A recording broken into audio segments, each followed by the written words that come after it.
अब के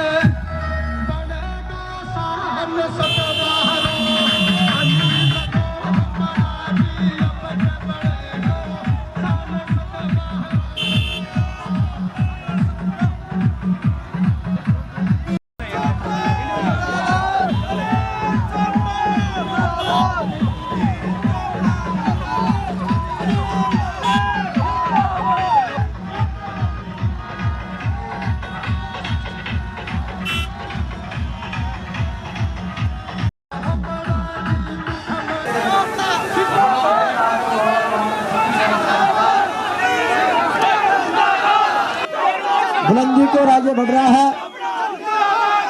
सब बैठ जाएंगे। हमारे बीच में किसानों की एक बुलंद आवाज के रूप में आभार।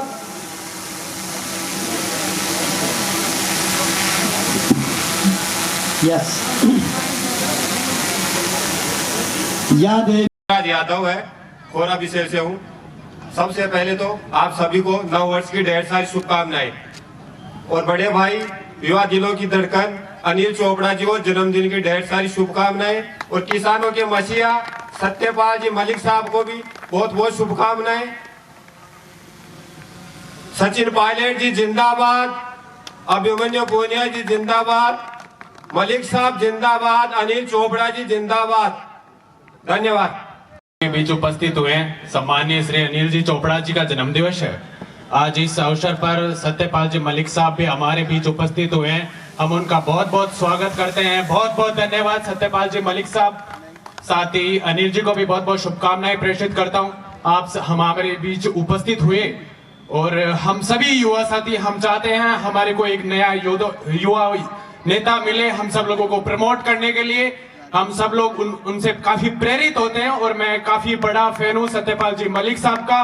मैं आपसे निवेदन करता हूं कि मैं मंच पर आके आपका आशीर्वाद लेना चाहता हूं सम्मानीय श्री सत्यपाल जी मलिक साहब। धन्यवाद।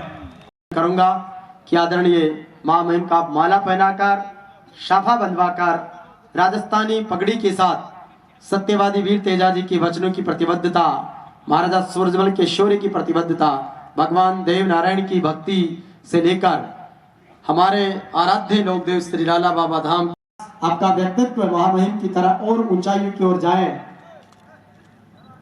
कि निश्चित रूप से ये अभिनंदन है कि देश के दुलारे जिस रास्ते से होके गुजरे हों ऐसी कोई पगडंडी ऐसा ठाव छूकर चलिए जहां पलते हैं प्रेम और संस्कार सपनों का ऐसा कोई गांव छूकर चलिए। मैं अभिमन्यु पूनिया जी से भी निवेदन करूंगा कि नजदीक आए और एक ग्रुप फोटो। स्वागत सर। बाकी तो आज हमारे खास मेहमान मलिक साहब हैं। बाकी जितने भी मंच पर अभिमन्यु भाई का भी साफा बनाकर विराजे सर। स्वागत और अभिनंदन, आभार। जीतकर एनएसयूआई के प्रदेश अध्यक्ष पद को सुशोभित किया, राजस्थान विश्वविद्यालय के महासचिव के रूप में कार्य किया और अभी आप लगातार अपने संघर्ष को आगे बढ़ा। जवानों की बुलंद आवाज, जयपुर ग्रामीण लोकसभा क्षेत्र के जनसेवक के रूप में भाई अनिल जी चोपड़ा, एक बार जोरदार ताली करना चाहूंगा कि आप सब लोग आपके इस भाई और आपके इस बेटे को सम्मान देने के लिए यहाँ पहुंचे और आप सबके मनोरंजन के लिए और आपका साथ देने के लिए पूरी टीम भाई मुकेश मुखर्जी के नेतृत्व में यहाँ पहुंची है। भाई मुकेश मुखर्जी का मैं बहुत धन्यवाद करना चाहूंगा कि आपका आशीर्वाद और प्यार हमेशा मेरे ऊपर बना रहता है।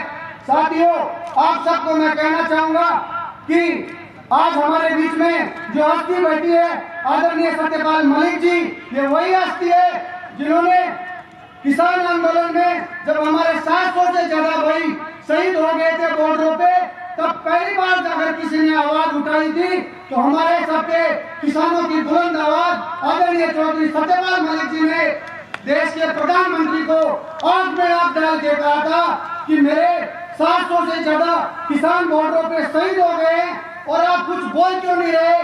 तो मैं ऐसे हमारे आदरणीय किसान हितैषी सत्यपाल मलिक जी का इस मंच के माध्यम से बहुत अभिनंदन करता हूं कि जयपुर ग्रामीण के तमाम इन किसानों की आवाज आपने एक संवैधानिक पद पर रहते हुए उठाई, उसके लिए आपका बहुत धन्यवाद। दूसरा, आज के इस कार्यक्रम में मुझे आशीर्वाद देने के लिए जयपुर ग्रामीण की 8वीं विधानसभा के 394 पंचायतों से पधारे मेरे इन युवाओं का, बड़े बुजुर्गों का, माताएं बहनों का मैं बहुत धन्यवाद कहना चाहूंगा कि आपके बीच में 365 दिन रहने का मुझे मौका मिलता है। चाहे सुख हो चाहे दुख हो, हर कार्यक्रम में मैं आपके बीच में रहता हूँ, हर व्यक्ति के सुख दुख का हिस्सा बनता हूँ। उसी का ये नतीजा है कि आप सब लोग आज आपके इस भाई और आपके इस बेटे को यहाँ पर प्यार और आशीर्वाद देने के लिए यहाँ पर पहुंचे हैं। इसके लिए आपका बहुत बहुत धन्यवाद। दूसरा, आज के इस जयपुर ग्रामीण क्रिकेट महाकुंभ के बारे में सबसे पहले मैं मंच को अवगत करना चाहूँगा कि आदरणीय चौधरी साहब, हमारे युवाओं ने, जयपुर ग्रामीण के तमाम युवाओं ने ये तय किया कि हमारे ग्रामीण परिवेश के अंदर छुपी इन प्रतिभाओं को निखारने के लिए हम सबको बेड़ा उठाना चाहिए। और सन 2018 में उसकी शुरुआत हमने की और पहली बार जयपुर ग्रामीण के अंदर क्रिकेट महाकुंभ का आयोजन करवाया। उसके अंदर तमाम जयपुर ग्रामीण के युवाओं ने भाग लिया और 8वीं विधानसभाओं में जब फुलेरा की टीम और वहाँ के युवा इस टूर्नामेंट को जीत के गए तो उस ग्रामीण परिवेश के गांव डावनी में से निकले हुए युवा को प्रदेश और राष्ट्रीय स्तर पर पहचान मिली तो इस जयपुर ग्रामीण क्रिकेट महाकुंभ से मिली। उसके बाद 3 साल कोरोना की वजह से हम उस टूर्नामेंट को रेगुलर नहीं करवा पाए, लेकिन इस बार हमारे इन युवाओं का, ये हम सबका ये कर्तव्य था कि इन युवाओं के लिए हम ऐसा कुछ करें। तो इस बार हमने इस क्रिकेट महाकुंभ को पंचायत स्तर पर करवाने का काम किया और जयपुर ग्रामीण के अंदर आदरणीय चौधरी सत्यपाल मलिक जी 300 से ज़्यादा टीमें इस टूर्नामेंट के अंदर हिस्सा लेगी और आने वाले 2 महीने तक ये क्रिकेट टूर्नामेंट आयोजित होगा, जिसके अंदर हमारे प्रदेश के इन युवाओं को, जयपुर ग्रामीण के इन युवाओं को खेलने का मौका मिलेगा और अपने गांव का, अपने ढाणी का, अपने परिवार का, अपने प्रदेश का और अपने देश का नाम रोशन करने का मौका मिलेगा। आप सबको मैं इतना ही कहना चाहूँगा, जिस प्रकार आज हमने मंच पे चंद लाइनें लिखी है कि हटा दो उन हस्तियों को जो जीतने के बाद भूल जाते हैं आपकी बस्तियों को। इसके तहत हम सब जयपुर ग्रामीण का तमाम युवा काम कर रहे हैं। हमारे इस जयपुर ग्रामीण के अंदर भारतीय जनता पार्टी के सांसद महोदय पिछले 2 टर्म से जीतते आ रहे हैं और केंद्र में उनकी सरकार होने के बाद भी जयपुर ग्रामीण में ऐसी कोई विशेष उपलब्धि नहीं है जो वो गिनवा सके कि इन युवाओं के लिए उन्होंने किया हो या जयपुर ग्रामीण के लिए किया हो। इस बार 2 युवाओं ने तय कर लिया है और आप सबको मैं पूछना भी चाहूंगा, हाथ ऊपर करके आप आदरणीय चौधरी सत्यपाल मलिक जी को बताएं कि आप सब लोग मिशन 2024 के लिए तैयार हैं। आप सब लोग हाथ ऊपर करके आदरणीय चौधरी सत्यपाल मलिक जी को बताओ कि आप सबने जिस प्रकार मेरा कंधे से कंधा मिलाकर साथ दिया है, निश्चित रूप से आप सबको इतना ही आश्वस्त करना चाहूंगा कि आपका ये बेटा, आपका ये भाई कभी आप इतनी बड़ी लड़ाई लड़नी पड़े, क्योंकि हम तो संघर्ष करके ही यहाँ तक पहुंचे हैं। कोई राजनीतिक परिवार से नहीं हूँ, इसी जयपुर का बेटा हूँ और इसी यही मैंने राजनीति की शुरुआत की है। प्रदेश के सबसे बड़े विश्वविद्यालय का छात्र संघ अध्यक्ष बनाऊं तो आप सबके युवाओं के प्यार और हौसले से और आप सबके समर्थन से ही बनाऊं। जब मैं विश्वविद्यालय के अंदर गया और जब मैंने प्रवेश लिया, मैं वहां पढ़ने के लिए गया था, लेकिन मेरे ग्रामीण परिवेश के युवाओं को जब वहां तकलीफ में देखा, जब उनकी तकलीफ देखी तो मुझसे रहा नहीं गया और मैंने वहां विश्वविद्यालय के अंदर छात्रों का नेतृत्व करने का फैसला किया और इन युवाओं के लिए विश्वविद्यालय में 7-8 साल काम किया। उसकी ही बदौलत 2014 में आप सबने प्रदेश की सबसे बड़ी विश्वविद्यालय का मुझे छात्र संघ अध्यक्ष बनाया। उसमें आप तमाम इन युवाओं का ही प्यार और जोश और उत्साह था कि मुझे विश्वविद्यालय का अध्यक्ष बनने का मौका मिला। चूंकि आज हम सब आदरणीय चौधरी सत्यपाल मलिक जी को सुनने के लिए आए हैं, तो आप सबसे मैं आग्रह करना चाहूंगा, जो पंडाल के बाहर खड़े हैं उन साथियों से भी कहना चाहूंगा कि आप सब लोग अंदर आ जाए, क्योंकि चौधरी सत्यपाल मलिक जी बीमार होने के बाद भी मेरे एक आग्रह पे आप सबके बीच में आए हैं। हम सबका कर्तव्य बनता है कि आप सब लोग जो उन्होंने किसान भाइयों के लिए संघर्ष किया है वो आप सब लोग सुने और हमें जो आशीर्वाद देने के लिए यहाँ पर आए हैं उसके लिए मैं तमाम साथियों का धन्यवाद करना चाहूँगा। चूंकि मंच के बाद आप सब लोग मेरा स्वागत करने के लिए, चौधरी सत्यपाल मलिक जी का स्वागत करने के लिए यहाँ पर आए हैं, तो उसके बाद स्वागत का कार्यक्रम सुचारू रूप से चलता रहेगा। आप सब लोग आग्रह है कि आदरणीय सत्यपाल मलिक जी को यहाँ सुनकर जाए। अंत में आप सबको इतना ही कहना चाहूँगा, आप सबका धन्यवाद करना चाहूँगा कि आप सबने जो आज सुबह से ही प्यार और जोश और उत्साह के साथ मेरा समर्थन किया है। निश्चित रूप से पहले भी लड़े हैं और आगे भी हम तमाम ऐसी लड़ाइयाँ लड़ेंगे और हमारे जयपुर ग्रामीण के अंदर एक युवा का और इन बुजुर्गों का राज लेकर आएंगे। घबराने की जरूरत नहीं है। आप सबका आपका भाई और ये बेटा हमेशा आपके सुख दुख में रहा है और हमेशा रहेगा, चाहे कितनी बड़ी हमें लड़ाई लड़नी पड़े। जी मलिक साहब को सुनने के लिए हम सब आतुर हैं और पाँव में तकलीफ होने के बावजूद आपका जो जुनून और जज्बा है वो हमारे बीच तक आया है। तो पाँव की तकलीफ की वजह से थोड़ी तकलीफ है, लेकिन आपका जो जज्बा है, जो हौसला है, वो हम युवाओं को और किसानों को एक नई ताकत देने वाला है। मेरे बहुत ही प्रिय और सम्मानित भाई अनिल चोपड़ा जी, इलाके के तमाम सम्मानित बुजुर्गों और नौजवान दोस्तों, ये दिन बहुत महत्वपूर्ण है। आप एक ऐसी शख्सियत को आगे कर रहे हैं जो बहुत दूर तक जाएगी। अनिल चोपड़ा जी का अगर आपने साथ दे दिया तो ये सिर्फ जयपुर तक नहीं रुकेगी, देश के स्तर तक जाएगी। और मुझे इनमें वो सारी संभावनाएं दिखती हैं जो किसी राष्ट्रीय नेता के होने में दिखती हैं। मुझे अफसोस है कि मेरे पैर में चोट है और मैं ठीक से चल नहीं पा रहा हूँ। इसके अलावा एक हफ्ता पहले मुझे निमोनिया होकर चला चुका है और कमजोरी भी है, लेकिन इसके बावजूद मैं यहाँ आया और जो मेरे उद्गार हैं, मन में बात है, वो कह के जाऊँगा। सबसे पहले तो ये कि दुनिया भर में कोई बड़ी लड़ाई या बड़ी क्रांति हुई है तो वो नौजवानों के हाथों हुई। सारे यूरोप में जब भी तब्दीलियां होती हैं, सरकारें बदलती हैं, वो नौजवान बदलते हैं और नौजवानों में वो जज्बा होता है। चूँकि वो नौजवान स्वार्थी नहीं होता है, नौजवान बेईमान नहीं होता है, नौजवान अवसरवादी नहीं होता है। तो मेरा हौसला बढ़ गया आज ये देख के कि अनिल चोपड़ा जी के साथ इतने बड़ी तादाद में नौजवान जुड़े हैं, तो इनको आगे बढ़ने से कोई रोक नहीं सकता।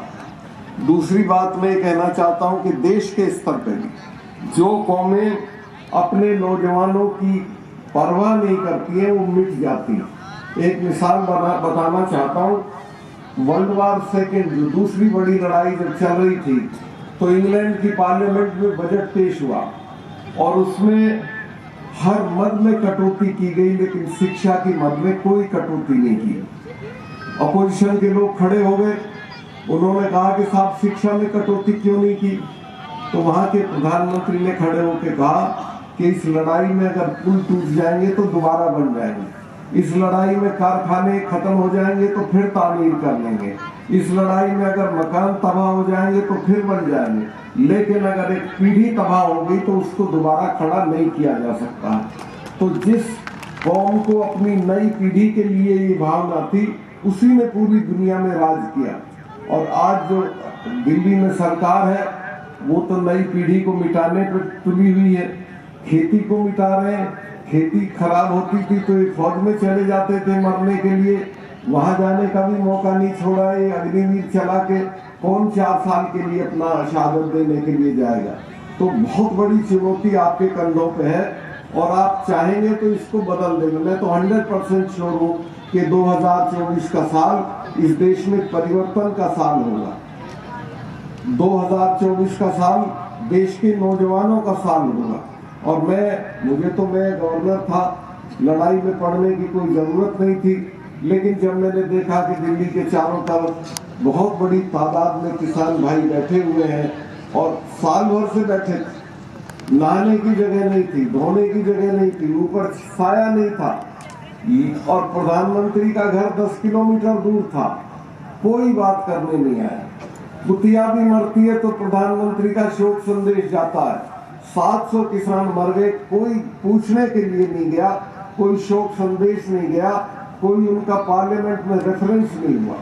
तो जब मेरे से बर्दाश्त नहीं हुआ, क्योंकि मैंने चरण सिंह जी के साथ काम किया, वो कहते थे कि बेटा जब तुम्हारे वर्गों के सवाल पे आए तो कुछ भी छोड़ देना, समझौता मत करना। तो मैं अपना इस्तीफा जेब में रखे प्रधानमंत्री से मिलने गया और मैंने उन्हें कहा कि साहब ये पड़े हैं 6 महीने से, इनसे बातचीत करके कुछ ले दे के निपटा दीजिए। तो उस वक्त तो बहुत घमंड में थे, हालांकि बाद में तो माफी मांग के कानून वापस किए। बोले नहीं चले जाएंगे। मैं कहा साहब आप इनको जानते नहीं हैं, ना आप इन सिखों को जानते हैं, ना आप इन किसान कौमों को जानते हैं। सिखों ने, गुरु ने इनके अपने 4 बेटे कटवा दिए थे, समझौता नहीं किया था औरंगजेब के साथ। और ये हमारे वाले, चाहे वो गुर्जर हो, राजपूत हो, जाट हो, जितनी किसान कौमें हैं तो हर वक्त लड़ती रही उनसे। तो इनसे लड़ा नहीं जाता, इनसे समझौता किया जाता, बात की जाती है। लेकिन वो उस वक्त बिल्कुल सुनने को तैयार नहीं थे। तब मैंने तय कर लिया कि अब मैं बोलूंगा और लगातार मैं बोलता रहा। आखिरी मेरी जो प्रेस कॉन्फ्रेंस थी उसमें मैंने कहा कि 2024 में नरेंद्र मोदी ढूंढे नहीं मिलेंगे। उसके अगले दिन उन्होंने माफी मांग के और उन काला कानूनों को वापस किया। मैंने डराया भी लोग, मैं कहा ये 300 साल में भूलते हैं सरदार लोग। मिसेस गांधी ने इनका अकाल तख्त तोड़ा था, उसके बाद उसने अपने फार्म हाउस पे 1 महीना महामृत्युंजय का पाठ कराया। अरुण नेहरू उनके भतीजे थे। अरुण नेहरू ने पूछा फूफी आप तो ये नहीं मानती थी, आप ये क्यों करा रही हैं? तो उन्होंने कहा तुम्हें पता नहीं है, इनके अकाल तख्त पे जिसने उंगली लगाई है वो आज जिंदा नहीं है, ये मुझे मारेंगे। और वही हुआ, जनरल वैद्य मारे गए, मिसेस गांधी मारी गई। तो मैं कहा साहब आप ऐसा पंगा मत लीजिए। खैर वो उस दिन की जो दहशत मैंने बैठाई थी उसी का नतीजा हुआ कि आखिर में माफी मांग के और वो कानून वापस किए गए। लेकिन अभी भी सरकार की नियत बाकी मामलों में ठीक नहीं। ना एमएसपी को कानूनी दर्जा देने के बारे में उनकी नियत ठीक है, ना किसानों के मुकदमे खत्म करने पर ठीक है। मेरे पास पंजाब के किसान जत्थेबंदियों के लोग आए थे, मैंने उन्हें कहा आपको दोबारा लड़ना पड़ेगा। उन्होंने कहा नहीं साहब हम तैयार हैं, हम तो जानते हैं ये बेईमानी करेंगे, हम दोबारा लड़ेंगे। तो मुझे लगता आने वाला साल, मैं आपको अगले साल के लिए नए साल की बधाई दे रहा हूँ, लेकिन आपको अगले साल की ये चेतावनी भी दे रहा हूँ कि अगर किसानों की लड़ाई दोबारा शुरू हो तो राजस्थान की हिस्सेदारी ज्यादा होनी चाहिए। इस बार उतनी नहीं थी जितनी हो सकती थी। और ये सरकार किसानों और नौजवानों की लड़ाई में भस्म होगी, मैं बिल्कुल आश्वस्त हूँ। एक और बात मैं निवेदन करना चाहता हूँ और वो ये है कि ये उठा देंगे, किसानों के 3 बड़े मामले हैं। एक मिनिमम सपोर्ट प्राइस है, उसको इसलिए लागू नहीं कर रहे क्योंकि अडानी ने बड़े बड़े गोदाम बना दिए। और मैं इसको, अखबार वाले हों तो वो लिख दें, अडानी का सारा बिजनेस नरेंद्र मोदी का ही बिजनेस। तो जब अडानी को नुकसान होगा अगर एमएसपी हो जाएगी, इसलिए एमएसपी लागू नहीं होगी। दूसरे सबसे बड़ी मांग हमारी ये है, जिसको हम चुनाव में भी रखेंगे, कि एक झटके में सारे देश के किसानों को कर्जा मुक्त कर देना चाहिए। उस पर चाहे जितना कर्जा हो, एक बार सारा माफ कर दो। तुमने ऐसे ऐसे बेईमानों के कर्जे माफ किए हैं, 5,000 करोड़ 10,000 करोड़ जिनके ऊपर कर्जे थे वो सारे आपने माफ कर दिए पिछले 4 साल में। और किसान की आप चवन्नी माफ करने को तैयार नहीं है, ये नहीं चलेगा। किसानों के सारे कर्जे मुक्त हों और बिजली के कानून भी उनसे बात करके बनाए जाए। दूसरा जो सबसे बड़े सवाल इस वक्त है, एक महंगाई का है और एक बेरोजगारी का है। हम तो चूंकि ठीक ठाक घरों में पैदा हुए, अनाज घर का हो जाता, दूध घर का हो जाता, सब्जी भी घर की हो जाती है, लेकिन जिसको ये तीनों चीजें खरीदनी पड़ती है वो जानता है कि महंगाई क्या है। बहुत बुरा हाल है इस वक्त देश में। लाखों परिवार हैं जिनमें हरी सब्जी बनती ही नहीं है। लाखों परिवार हैं जिनमें पानी में नमक घोल के रोटी उसके साथ खाते हैं। तो ये बड़ा सवाल है और इस पे भी हमको लड़ना पड़ेगा। इसके अलावा बेरोजगारी है। ये कहते थे हम कितने लाख लोगों को रोजगार देंगे, मेरी समझ में तो कोई, शहरों में देखता हूँ मैं हमारे लड़के, वो जो बैग पैक होता है वो टांगे हुए चप्पल घिसते हुए घूमते रहते हैं, कोई पुरसा हल नहीं। भर्तियां सब बंद कर दी हैं। अभी अग्निपथ ले आए हैं। तो जब तक नौजवानों को रोजगार की गारंटी नहीं होगी, मैं तो इन अपोजिशन के लोगों से भी कहूंगा कि आप अपने घोषणा पत्र में लिखिए कि हर बेरोजगार को हम कम से कम 3 से 5 हजार रुपए भत्ता देंगे महीने का, जब तक उसको रोजगार नहीं मिलता। क्योंकि अब वो पढ़ के निकल जाता है, घर वालों पे कर्जे हो जाते हैं, घर वाले परेशान होते हैं, तो उसको सगाई उसकी नहीं होती, शादी उसकी नहीं होती। तो बेरोजगारी का मुद्दा बड़ा मुद्दा है। महिला शक्ति, ये मुझे दिया किसी ने लिख के, महिलाओं की शिक्षा का महत्व, वो तो आपको बताने की जरूरत नहीं। आपके यहाँ तो काफी बड़ी तादाद में लड़कियां पढ़ने लगी हैं, बढ़ने लगी, सिलेक्शन में भी आ रही हैं, RAS में भी, IAS में भी, IPS में भी। और उसका नतीजा ये होगा कि जो रजवाड़े हमारे दूल्हे को घोड़ी पे नहीं चढ़ने देते थे, वो जब हमारी बच्ची IAS होके जाती है तो बड़े से बड़े ठाकुर साहब खड़े हो जाते हैं नमस्कार करने के लिए। तो शिक्षा का जो एम्पावरमेंट है, शिक्षा ना दहेज से वो उतनी ताकत मिलती है उसको, ना ससुराल से मिलती है, ना हस्बैंड से मिलती है, उसकी तालीम से मिलती है। एक घटना और आपको बताना चाहता हूँ। लीबिया का एक तानाशाह था जिसका नाम था गद्दाफी। वो जब मारा गया तो उसके विरोधियों ने उसके दफ्तर में रेड किया, और दफ्तर में जब रेड किया तो एक डायरी मिली। उसमें गद्दाफी ने लिखा है कि मुझे सबसे ज्यादा आनंद तब आता है जब मैं, कोंडालीजा राइस अमेरिका की विदेश मंत्री थी, दुबली पतली सांवले रंग की, लेकिन बहुत पढ़ने में काबिल थी, इसलिए विदेश मंत्री बन गई थी। तो कहता है जब मैं देखता हूँ कि लिटिल कॉन्डी अरब शेखों को धमका रही है तो मुझे सबसे ज्यादा आनंद आता है। तो ये लिटिल कॉन्डी जो है, ये आपकी बच्ची भी लिटिल कॉन्डी हो सकती है अगर उनको अच्छी तालीम मिले। तो हम तो पहले तो इनको पैदा ही नहीं होने देना चाहते, अब तक तो भ्रूण हत्या में मरवा देते थे, लेकिन अब पैदा हो जाते हैं तो इनको पढ़ने भेजिए। मैं तो 12 यूनिवर्सिटी थी मेरे नीचे अकेले बिहार में, और मैं उनके सबके कॉन्वोकेशन में जाता था। कॉन्वोकेशन में जब भी मेडल देने लगता था तो देखता था कि 25 अगर मेडल हैं तो उसमें 5 लड़कों के होते थे और 20 लड़कियों के होते, मिला ना, ये अनुपात था सब जगह। तो मैंने कहा लड़कों को, मैं कहा भाई साहब आप तो खाना बनाना भी नहीं जानते, करोगे क्या? ये कुश्ती का भी मेडल यही ला रही है, वेट लिफ्टिंग का भी मेडल यही ला रही है, और पढ़ाई का भी मेडल अगर यही ला रही है तो तुम्हारे लिए तो कुछ बचा नहीं है।